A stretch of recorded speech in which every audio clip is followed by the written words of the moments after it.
Bom dia a todos. Que esta manhã seja mais uma manhã feliz para todos nós, de meditação, de reflexão, em torno do trabalho, da obra de Joana de Ângelis, o autodescobrimento, uma busca interior, este momento que nós denominamos o Espírito em Foco, que é um momento onde nós conversamos um pouco sobre nossas necessidades espirituais, sobre nossos sentimentos, pensamentos, comportamento, para que possamos alterar gradativamente a nossa vida e, consequentemente, caminharmos para a nossa felicidade. Nós possamos abrirmos-nos a este aprendizado singelo, onde não temos a pretensão de esgotarmos qualquer assunto, mas apenas de propormos reflexões, né? E seguindo o pensamento da Joana, nós chegamos a um momento da nossa evolução, do nosso entendimento, que nós, por necessidade de ser feliz, porque todo espírito aspira a ser feliz, né? Nosso objetivo quando viemos para a Terra não é vir aqui para sofrer, embora soframos em consequência daquilo que trazemos, da herança espiritual que trouxemos, que inviabiliza aquela felicidade que a gente gostaria de ter plenamente. Mas, como o objetivo da vida é ser feliz, é realmente caminharmos para a felicidade, para este caminho iluminativo que todos nós devemos buscar, chega um momento em que nós queremos romper com a brutalidade, ou seja, com aqueles estados ainda de comportamento mais embrutecidos, mais duros, mais arraigados, que faz com que nós nos preocupemos mais com o que é imediato, com aquilo que traz uma satisfação imediata e momentânea, do que com aquilo que vai firmando na nossa natureza uma garantia de felicidade, como aquela felicidade dos homens bons da humanidade que nós temos como exemplos, que apesar de passarem por dificuldades maiores do que as nossas, fizeram obras grandiosas e belas e eram felizes. E aí a gente olha para a nossa vida, a gente faz muito menos, nós temos muito menos problemas, temos uma vida muito mais confortável que eles tinham, temos muito mais até materialmente que eles tinham, e nos vemos às voltas com um emaranhado de problemas e dificuldades que a gente não consegue sair deles. E começamos a sofrer por coisas muito pequenas.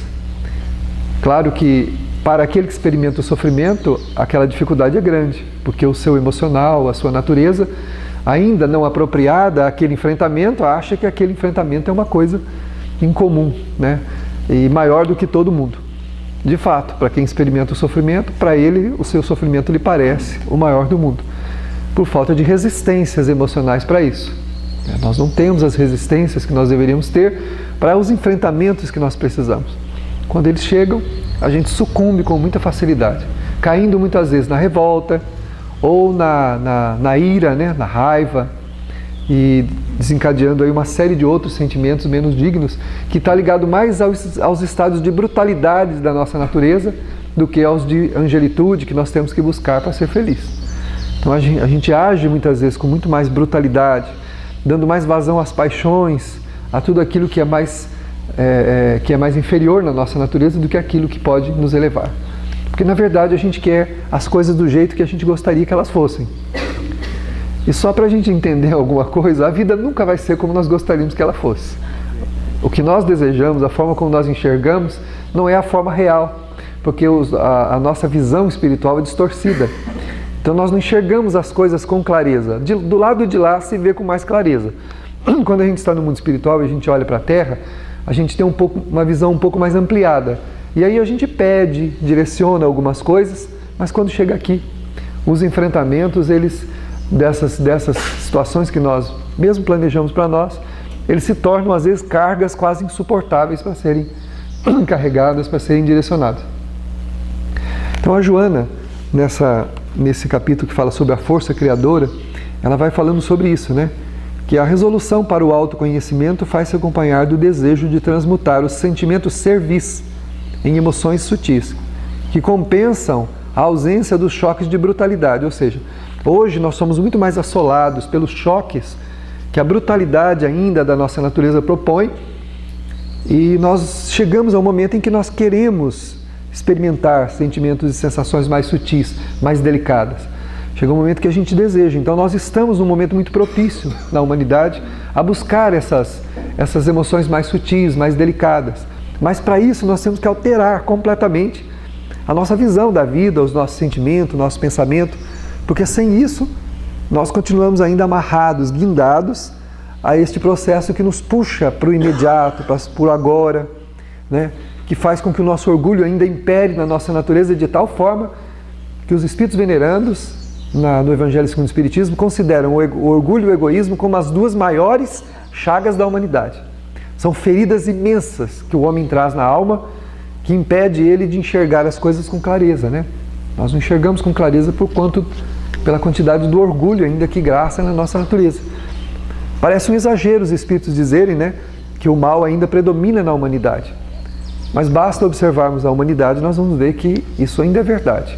Como nós dizíamos na quinta-feira e também ontem numa palestra, né?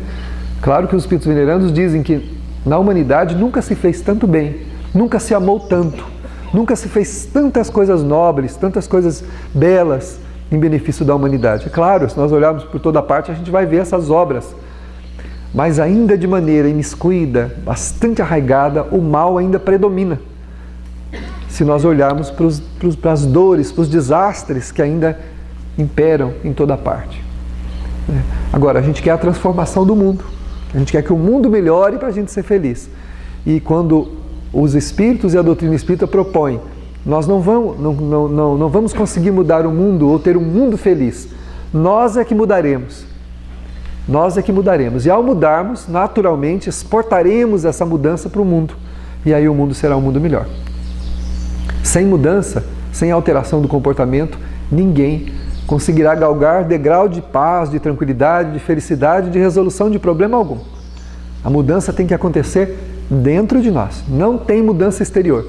Quem está aguardando o mundo mudar para ser feliz, está perdido. Se você pegou uma carta errada, a sua carta de navegação está errada. Você pegou de alguém, essa carta não é sua. Porque o mundo não vai mudar. Quem vai mudar seremos nós. Nós é que mudaremos. E ao mudarmos, naturalmente, estaremos produzindo o mundo que desejamos. Quando toda a humanidade mudar, a humanidade estará produzindo o mundo que ela deseja. Porque sendo o homem sendo bom, ele só vai produzir coisas boas. Só vai beneficiar o seu semelhante. As desigualdades vão praticamente desaparecer. As dificuldades todas serão sanadas. Com a bondade do homem e não a bondade do mundo que nós queremos. Eu ouvi há pouco tempo atrás um senhor dizer assim para mim: será que Deus não enxerga? Mas por que o senhor está dizendo isso? Gente, olha por toda parte, só sofrimento, só dor, só amargura. Será que Deus não enxerga? Será que Ele não vê isso? Por que Ele não faz alguma coisa? Mas não é Deus que tem que fazer alguma coisa. Somos nós que temos que fazer alguma coisa. Deus já nos deu a inteligência, deu a capacidade de mudar e transformar. Nos transformarmos e transformar aquilo que está à nossa volta. Deus nos deu essa capacidade. O mundo é a nossa escola, é a nossa seara de plantação. O que nós plantarmos, nós colheremos. O que nós estamos colhendo? Por que a humanidade está desse jeito? Pela semeadura. A sementeira é livre, mas a colheita é certa. Se nós semeamos ódio para todo lado, nós semeamos amargura, discórdia, né, traições, mentiras, roubos, é natural que o produto disso seja uma colheita ruim. Isso não é culpa de Deus. Não foi Ele que semeou isso no mundo. E aí ele perguntava assim: mas será que Deus não enxerga? Será que Deus não está vendo? É claro que Deus está vendo. E Ele intervém a todo momento. A todo instante Ele envia socorro para a humanidade, Ele envia alento, envia auxílio, envia criaturas que promovem o bem por toda parte, para chamar-nos a nossa atenção para essa mudança. A mudança não vai acontecer na casa do vizinho e respingar na nossa. É o contrário. Se nós queremos um lar feliz, nós temos que produzir um lar feliz. Não esperar que o lar do vizinho seja bom para que essa bondade, né, ilumine. É claro que a luz do lar do vizinho é estímulo para nós criarmos a luz no nosso lar também. É lógico, se você olha por cima do seu muro e vê um lar feliz, qual é o recado que a vida te dá, que você recebe? Qual que é a impressão que você recebe disso? Opa, eu posso fazer o meu lar ser feliz assim também. Se eu viver que nem eles vivem, eu vou ficar bem, minha família vai ficar bem. Então, o bem do outro é estímulo para nós. Mas o bem que nós vamos experimentar tem que ser produzido por nós. Então, não é Deus que não enxerga os males da humanidade. É a humanidade que não enxerga o que tem que fazer para produzir o bem e mudar a humanidade, né? Então, tudo que nós enxergamos na humanidade, que nós vemos de bom, está dentro de nós. Mas também tudo que nós enxergamos na humanidade que não é bom, também está dentro de nós. Jesus não falou? O reino de Deus está dentro de vós, mas o inferno também. Ou seja, o mal também. Se o reino de Deus está dentro de nós, o inferno também está. Por quê? Quando nós produzimos o bem, vivemos um céu na alma. Quando nós produzimos o mal, vivemos um inferno na alma. Porque a consciência de culpa, o remorso, as consequências. Há quem tome atitudes que depois se arrepende amargamente, mas aí tem as consequências. Sofre as consequências o efeito no tempo do mal que foi criado. Isso é um inferno que o espírito cria para si mesmo, embora o inferno, simbolicamente falando, né, que é um estado doloroso de alma, que a gente experimenta no tempo. Foi criado como? Por Deus? Ou seja, Deus não enxerga, como disse o amigo? Eu falei, não, meu filho, você está equivocado. O homem é que não enxerga o caminho que tem que seguir e dá vazão às suas paixões, como a Joana fala aqui. Quando a gente vai entendendo isso, a gente quer deixar a brutalidade. Nós queremos deixar os estados de brutalidade, né? Ela coloca aqui, ó. E nós queremos deixar para trás a brutalidade e queremos buscar o quê? Os estados mais sutis de emoções, né? Para quê? Para que esses estados sutis de emoções compensem, ou deixem para trás, ou eliminem as sensações que a brutalidade traz, que é fazer o que nós devemos e não fazer o que nós queremos. Como diz o Livro dos Espíritos, nós vimos na quinta-feira, se existe algum arrastamento irresistível, os Espíritos respondem, arrastamento existe, irresistível, não. O homem pode resistir aos arrastamentos. Quando sentindo-se impelido a fazer alguma coisa que não deve, em qualquer campo que seja, ele pode decidir se ele quer fazer ou não. Claro que o arrastamento existe. Existem muitas paixões na nossa natureza. A semeadura do passado foi boa e foi má. Não foi uma semeadura uniforme, só do bem. Então nós temos campos minados, né, na alma. Nós temos pontos de atração mais para a brutalidade do que para os estados mais sutis. E é muito natural que esses arrastamentos queiram nos levar. Mas não é irresistível. Diz o Livro dos Espíritos que não é irresistível. O homem pode usar o seu livre-arbítrio e decidir para escolher pela renúncia, né? É um dos sentimentos mais valorizados em quem quer mudar, né? É um sentimento chamado renúncia. Só se renuncia, né, àquilo que nós temos vontade, né? Nós temos muita vontade. Então nós renunciamos. A renúncia é um grande aliado das emoções sutis.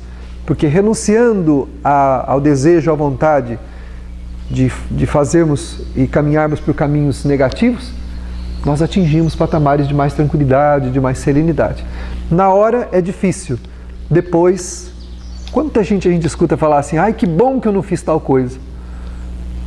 Nossa, que bom que eu não fui lá, que bom que eu não aceitei aquilo, que bom que eu não falei aquilo.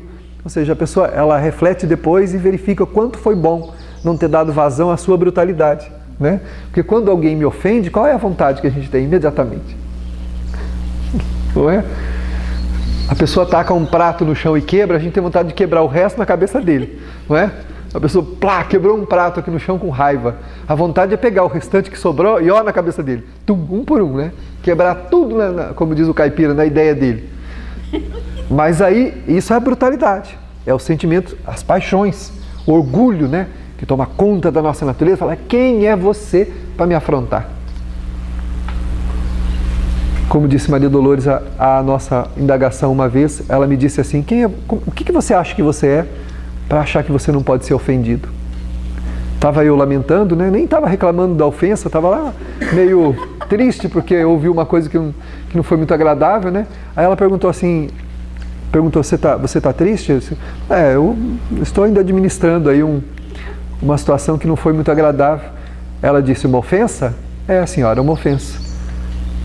Às vezes eu chamo de senhora, às vezes de mãe, né? Aí eu falei, senhora, uma ofensa. Aí ela disse assim, mas quem é você? Ou por que você acha que você não pode ser ofendido? Só isso, ela fez essa pergunta, não falou mais nada. Aí caiu a ficha, é verdade. Por que eu não posso ser ofendido? Onde está escrito que eu não possa ser ofendido? Se eu sou um espírito atrasado, mereço ser ofendido. Para poder despertar em mim o quê? A possibilidade de mudar. Conhecer os meus sentimentos negativos e mudá-los. Se eu fosse um espírito sublimado, não estava ofendido. Então, por que eu não posso ser ofendido? Então significa que eu não sou um espírito sublimado. Estou atrasado. Porque eu estou ofendido, não devia ter me ofendido. O que tem em mim que diz que eu não possa ser ofendido? Agora, como dizia Chico Xavier, eu não posso ofender os outros. Aí é outra coisa. Eu não devo, né? Poder posso, eu não devo. Não devo ofender os outros.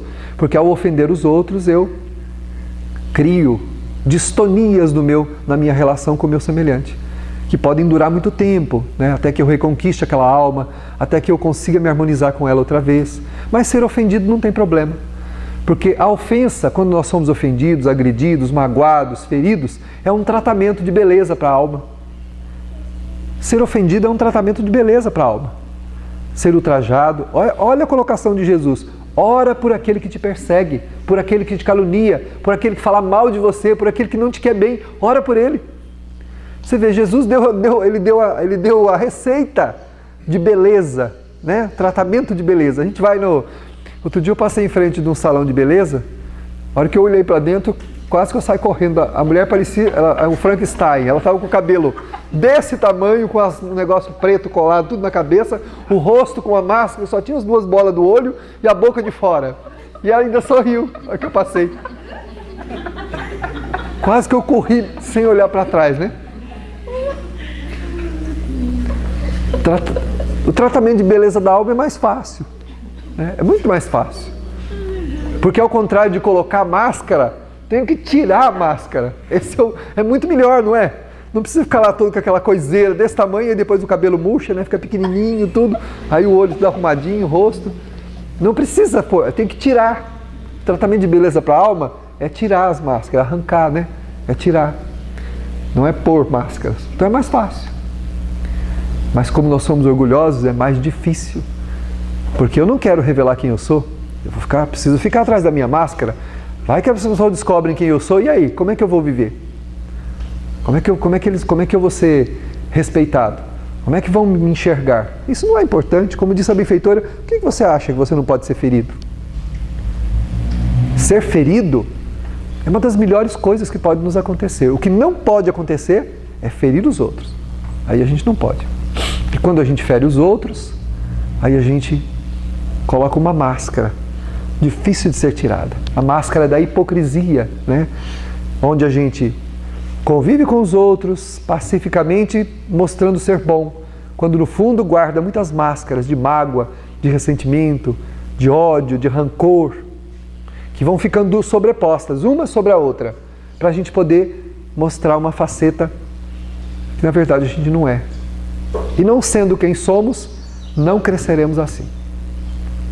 A Joana de Ângeles, no livro Vida, Desafios e Soluções, que é uma outra obra dela, nós passaremos por ela, ela diz que o espírito chega a repetir mais de 9 encarnações sob a aguante das mesmas dores e das mesmas dificuldades, porque não quer mudar.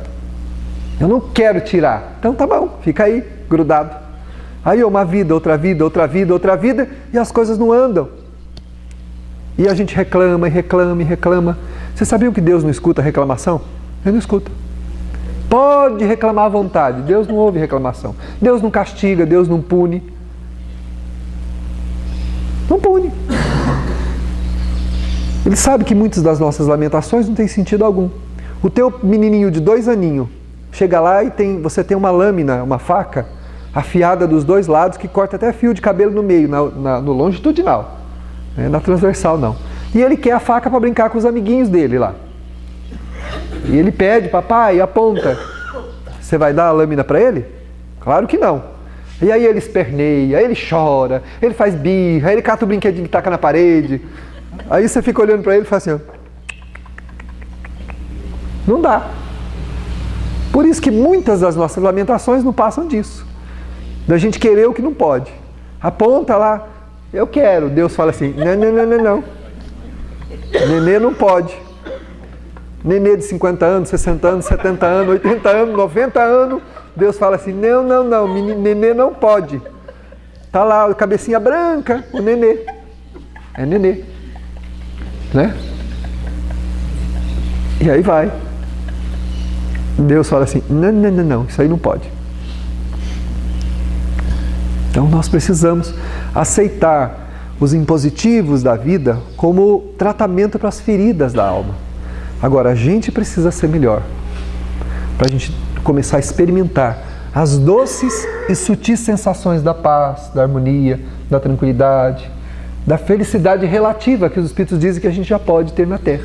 Nós já podemos ter uma felicidade relativa. Se nós tivermos menos ciúmes, menos vaidade, menos orgulho, menos egoísmo, nós seremos muito mais felizes porque estaremos em paz.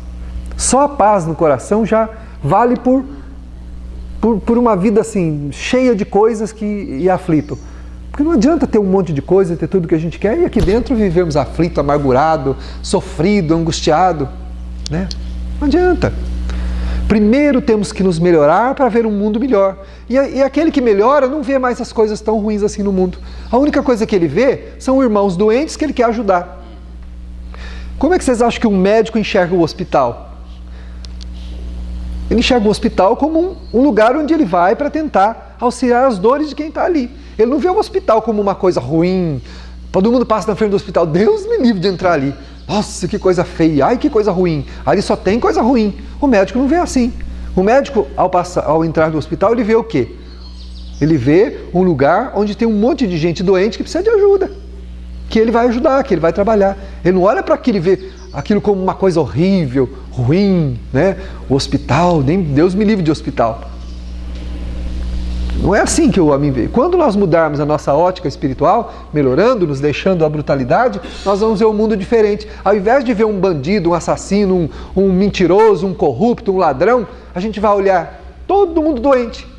A gente vai olhar e falar, meu Deus do céu, eu preciso ajudar aquela criatura. Eu preciso fazer alguma coisa para ela deixar de ser assim. Eu preciso ajudar ela. É assim que a gente vai enxergar a humanidade. Quando hoje a gente enxerga, por isso que nada dá certo para mim, olha como é que está o mundo. Então a nossa visão do mundo é uma visão horrível. É uma visão de como se nós fôssemos diferentes. Eu sou melhor e o mundo é pior. Então para eu ser feliz o mundo tem que melhorar. Mas não é assim que o homem que está deixando a brutalidade para buscar as sensações mais sutis enxerga o mundo. Enxerga o mundo como um campo de trabalho onde ele pode ajudar, onde ele vê criaturas doentes, fica sabendo de um crime, ele chora de compaixão pelo criminoso, não é pelo que sofreu o crime não, pelo criminoso. Porque na verdade o grande prejudicado nessa história toda é ele. Quantas experiências dolorosas e amargas esse espírito vai ter que experimentar para conseguir se livrar daquele mal que ele criou. Então nós tínhamos que chorar de compaixão dele. Foi o que Jesus fez pela humanidade. A gente não segue os exemplos dele. Na cruz, já quase nem respirando mais, ele olha para os céus e fala, Pai, perdoa-lhes, eles não sabem o que fazem. Mas quando alguém nos ofende, a gente quer destruir a pessoa. Fulano me fez um mal, fulano tem que pagar. E nós vamos pagar quando?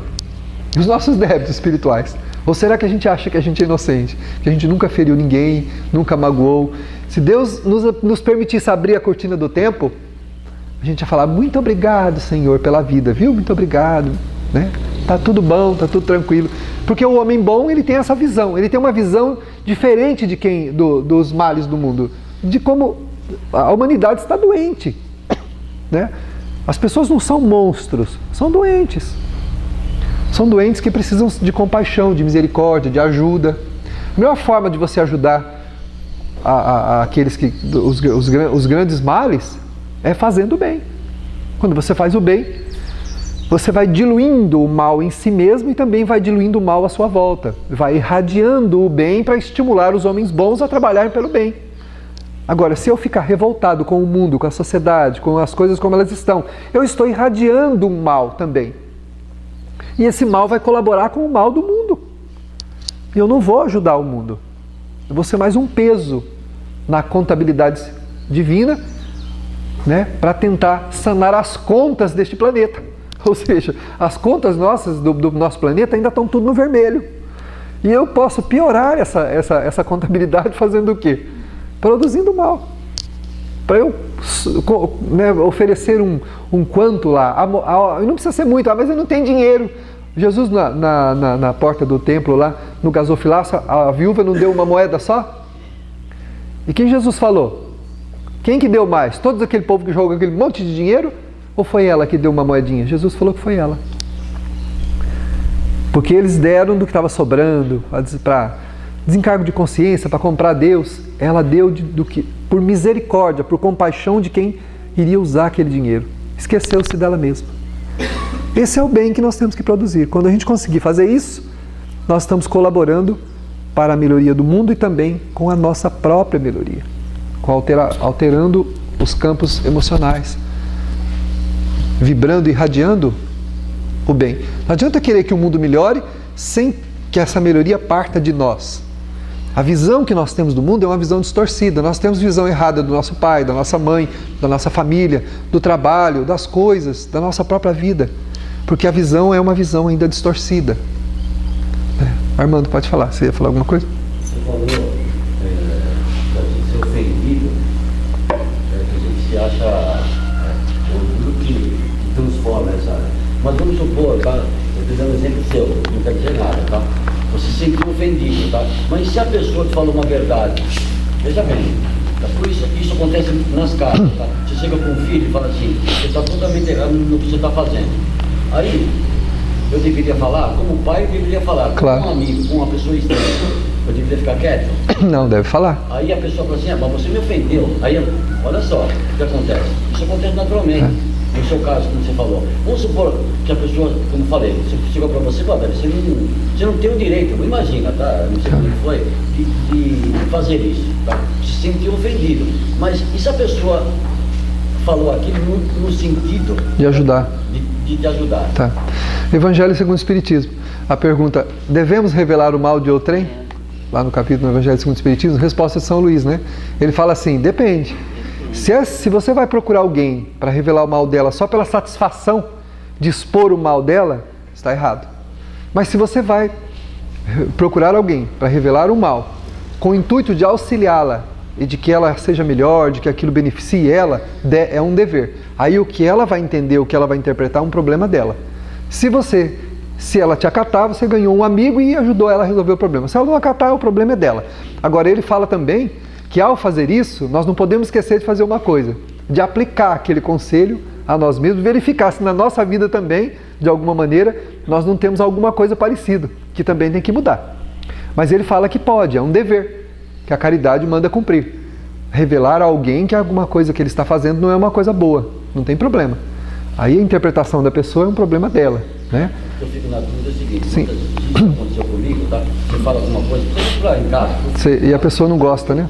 Não gosta. É. E fica... Mas aí é um problema dele, Armando. Se a tua intenção, por isso que tudo é intenção, né? Com que intenção eu falei? Foi só para humilhar a pessoa? Só para denegrir ela? Aí eu não devo fazer, né? Expor ela, não. Agora, se a minha intenção é para que ela mude, que eu quero que ela fique bem, eu quero a felicidade dela, então eu preciso falar para ela, senão se ela continuar assim, ela vai se arrebentar, ela vai se destruir. Aí você deve fazer. Mas aí ele sempre fala, primeiro, verificar a intenção. A intenção é para que a pessoa realmente fique bem? Então tá bom, então devo fazer. Com todas as reservas, né? Com toda a discrição, com todo sigilo possível, eu revelo para ela o que está errado. Se ela aceitou, você ajudou. Se ela não aceitou, ajudou da mesma forma e fez um bem, né? Agora aí o Evangelho fala assim, né? Que a gente deve aplicar isso a nós mesmos e verificar se nós não temos, de alguma maneira, em algum grau, também alguma coisa relacionada com aquilo que nós estamos advertindo os outros, né? Porque também, se a gente tiver, a nossa palavra provavelmente não vai ter muita autoridade, mesmo que a pessoa não saiba. É engraçado, se você pratica alguma coisa que ninguém sabe, e você vê alguém da sua família mesmo, ou de alguém que você vê fazendo também, você fala, agora eu vou alertá-lo. Vou alertá-lo, até porque eu sei que isso não é bom e eu estou fazendo. As suas palavras serão ocas, não terão efeito. Não tem efeito nenhum. Por isso que nós colocamos no início, né? A transformação que eu quero nas pessoas e no mundo, eu tenho que operar primeiro em mim mesmo, né? Porque se eu não fizer em mim mesmo... Por isso que muitas vezes a educação de pais, não estou criticando porque A maternidade e a paternidade é abençoada, né? Não há coisa mais sublime nesse mundo que você dá a oportunidade de um espírito vir à Terra. Isso é maravilhoso. Mas se o comportamento de quem está na condição de conduzir, de ajudar alguém a evoluir e a melhorar, não é um comportamento plausível, equilibrado, ele não vai colaborar com a educação daquele outro ser, porque as palavras serão ocas, elas não vão ter peso algum. Porque se por um lado a consciência não sabe, por outro, como espírito eu sei. Né? O pai que fuma tem os vícios abertos e os ocultos. Né? O aberto, eu falo para o filho, não fuma, mas eu fumo, então eu não vou ajudá-lo. Ou eu participo de negociatas, roubo, mas ninguém sabe. E eu vejo meu filho fazendo um ato desonesto, eu vou dizer para ele assim, você precisa ser honesto. Essa palavra é oca, ela não tem efeito magnético, moral na alma de quem ouve. Então provavelmente ela não vai surtir efeito. Às vezes um amigo que diz isso para ele tem mais efeito do que a minha palavra. Por isso que a força do exemplo, né? Amélia Rodrigues diz que Jesus juntava às suas palavras o exemplo, o amor e a misericórdia. Olha só como que era sublime a colocação do Cristo. Ele juntava às palavras dele o exemplo, que é assim, como diz na linguagem humana, né? É o sentimento top, né? É o que nós podemos de mais sublime oferecer a alguém. O exemplo, o amor e a misericórdia. Porque nesse caso de alertar alguém, eu teria que ter o exemplo, eu tenho que ter para ter efeito, eu tenho que ter o exemplo, eu tenho que fazer isso por supremo amor, porque eu quero mesmo o bem daquela pessoa, e por misericórdia dela, por não querer vê-la sofrer. Se eu conseguir juntar esses três quesitos, se eu conseguir, aí eu estou conseguindo colaborar com a ajuda, com a mudança do outro. Se eu não juntar, provavelmente vai ser uma deliberação da pessoa. Ela vai escutar, pode ser que ela interiorize aquilo, pode ser que não. Pode falar. Isso que o Armando está colocando tem muito a ver com a maneira como você se dirige à pessoa. Né? Também, é. Você pode dizer para ela de uma forma tal que leve ela a refletir sobre isso, sobre aquela ação, né? E ela própria perceber que o que ela fez não foi... Também diz o Evangelho, né? Toda vez que nós formos fazer alguma coisa desse tipo, a gente tem que tirar aquele ar protetor, né? Como se a gente fosse para o outro, como eu sou o seu protetor, eu sou o seu conselheiro, né? Eu sou esse ar protetor, né? Esse ar de superioridade, ele não pode acontecer, senão realmente a gente não vai conseguir alcançar o coração do outro. Bom, seguindo o pensamento da Joana, ela diz que então a gente vai transmutando as energias deletérias para outras carregadas de aspirações criativas, porque quando eu passo a me conhecer e a trabalhar, a mudar realmente, eu começo então a experimentar aspirações criativas. A minha criatividade, o meu desejo do bem, ele se amplia.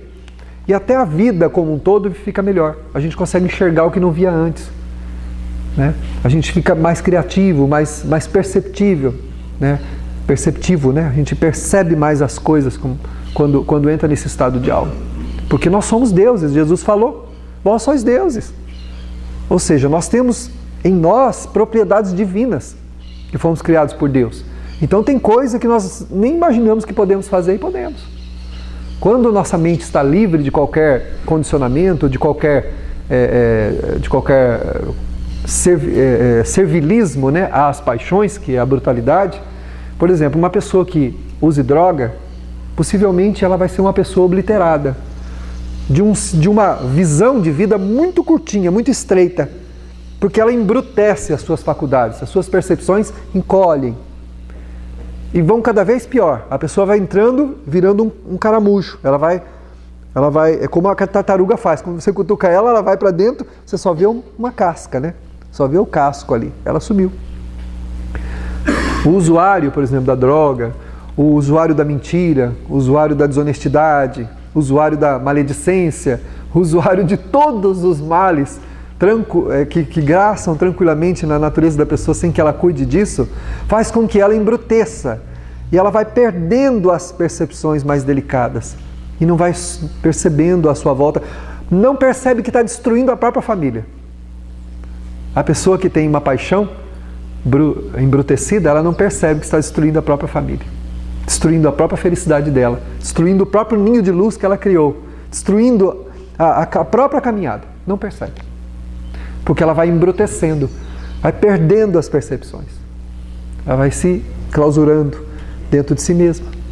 Por isso é que a Joana fala que quando a gente deixa esse estado aqui, né, a gente começa a melhorar o quê? A ter emoções mais sutis, que compensam a ausência da brutalidade, tornando a vida muito melhor, né?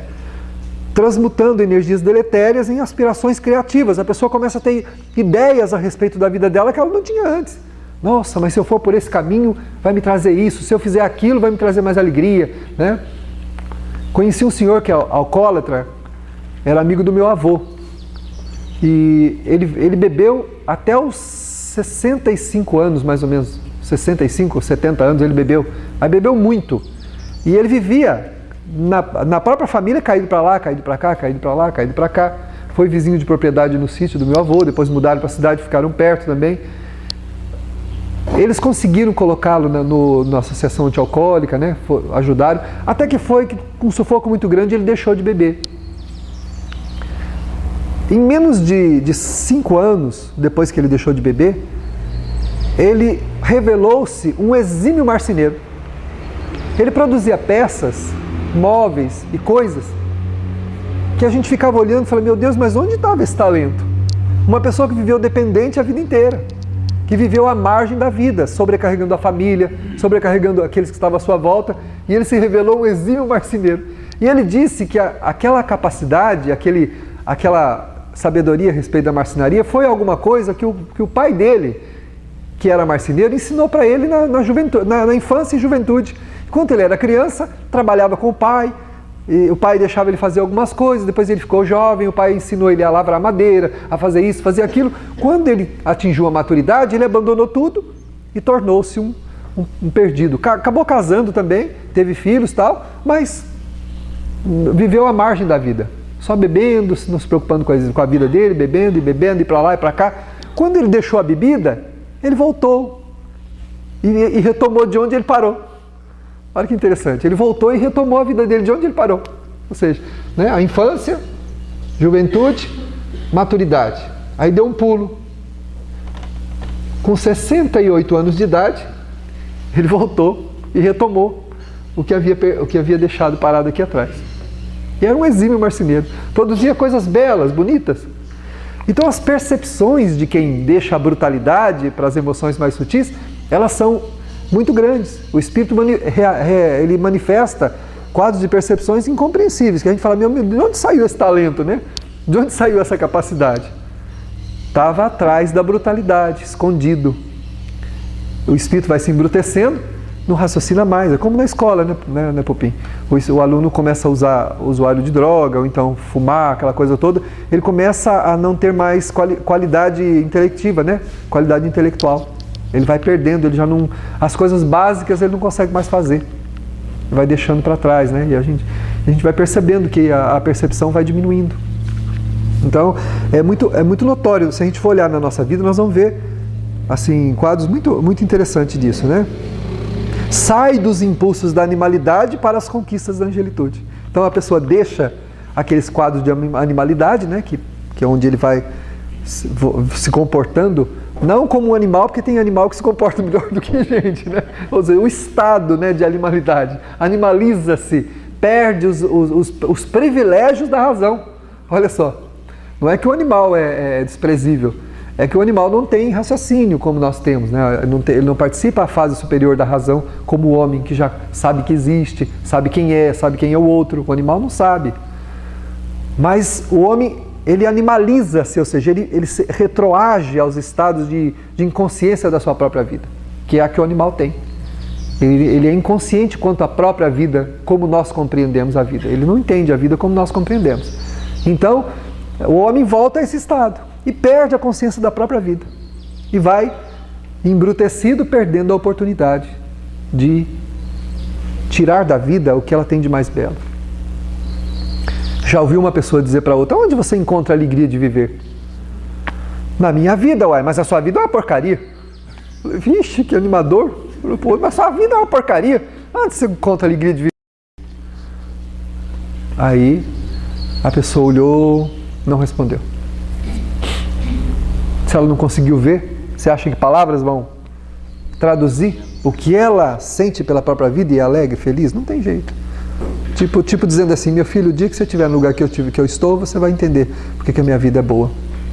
Porque uma vida cheia de desafios não quer dizer que seja uma vida ruim, né?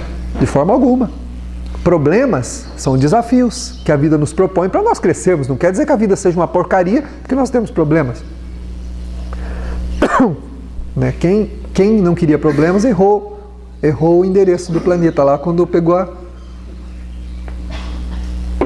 o bilhete lá, né? No mundo espiritual tinha um bilhetinho que você tinha que pegar e tinha as filas, né?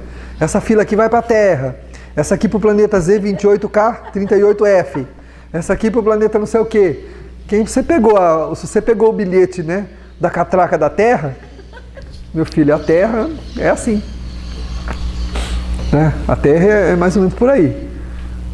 Aí tem gente que pegou o bilhete de outra catraca para um mundo melhor, mas não passou lá, não. Rejeitou. A catraca não abria. Não tem jeito. Para tentar passar não tem, porque o bilhete é personalizado, não tem jeito.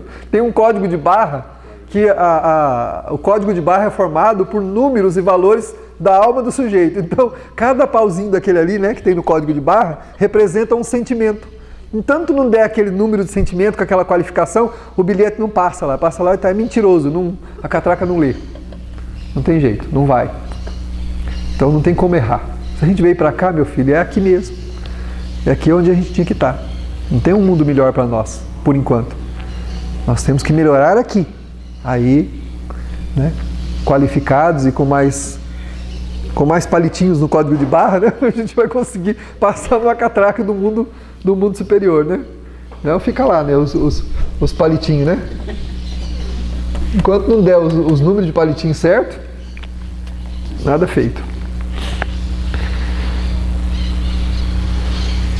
Durante esse comenos, na luta que se trava, a seiva do amor passa a nutrir com vigor o candidato, mantendo aspirações ditosas. Porque o problema não é ter aspirações ditosas, a gente até tem.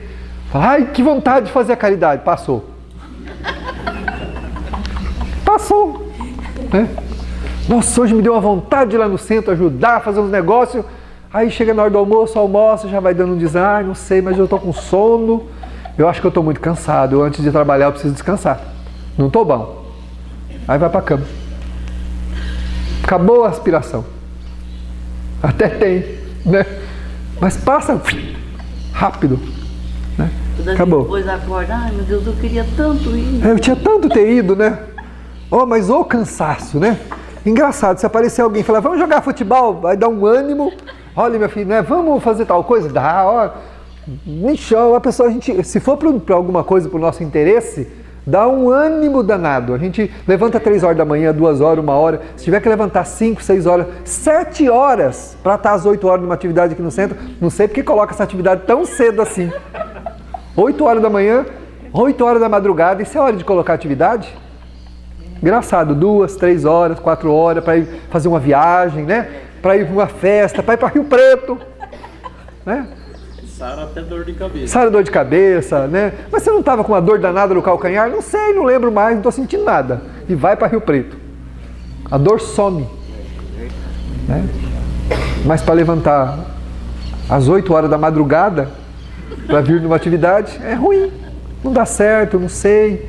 Né? Não sei porque que marca. Não tem jeito. Para quem tem esse pensamento, se você marcar 1 hora da manhã é problema, 8 horas é problema, meio-dia é problema, 3 horas da tarde é problema, 10 horas da noite é problema. Não tem jeito. Não existe horário para quem não quer fazer. Não tem horário.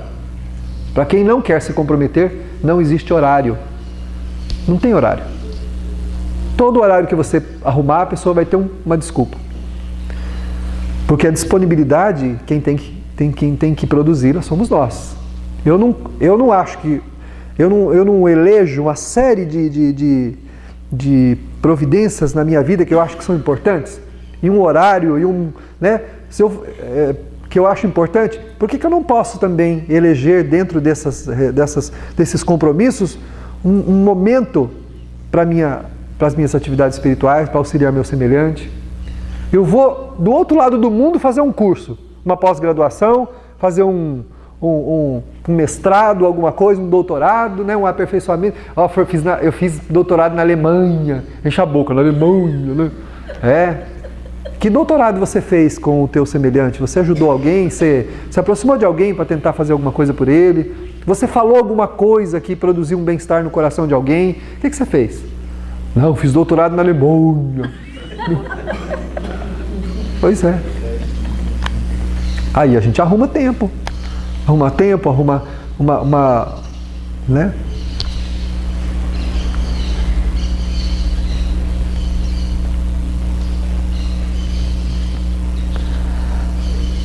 Seria mais importante que nós fôssemos doutores em humanidade.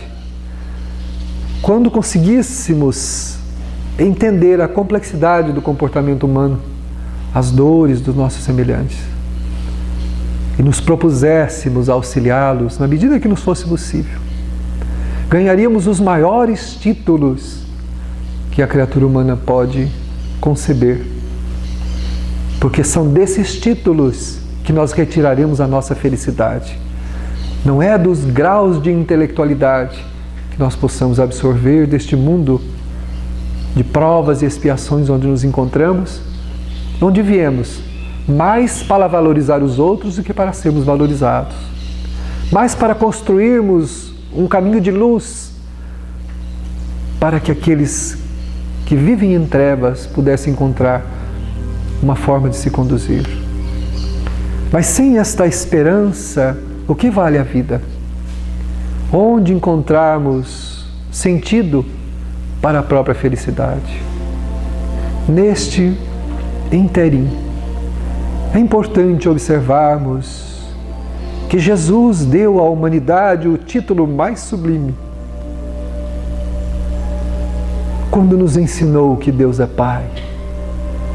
Então, asseverou seguramente que somos irmãos. E como irmãos devemos nos amar como Ele nos amou, fazendo aos outros tudo quanto gostaríamos que nos fosse feito, para que o amor irradie da humanidade toda a tristeza, toda a maldade, todo o sofrimento, toda a dor. Porque haverá um dia que desejaremos sorrir e não conseguiremos mais, porque existirão tantas dores à nossa volta que amargurados e culpados não conseguiremos ter paz. Mas se caminharmos na direção de proporcionar a felicidade aos nossos irmãos,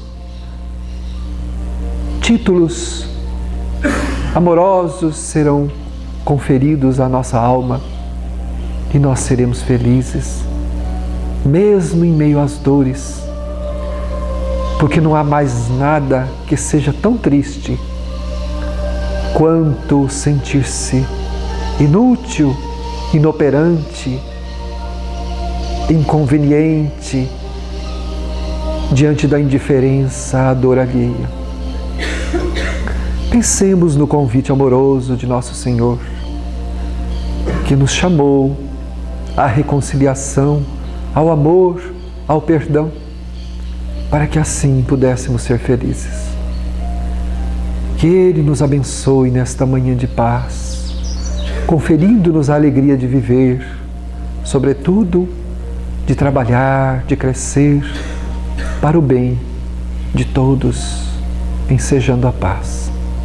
Assim seja.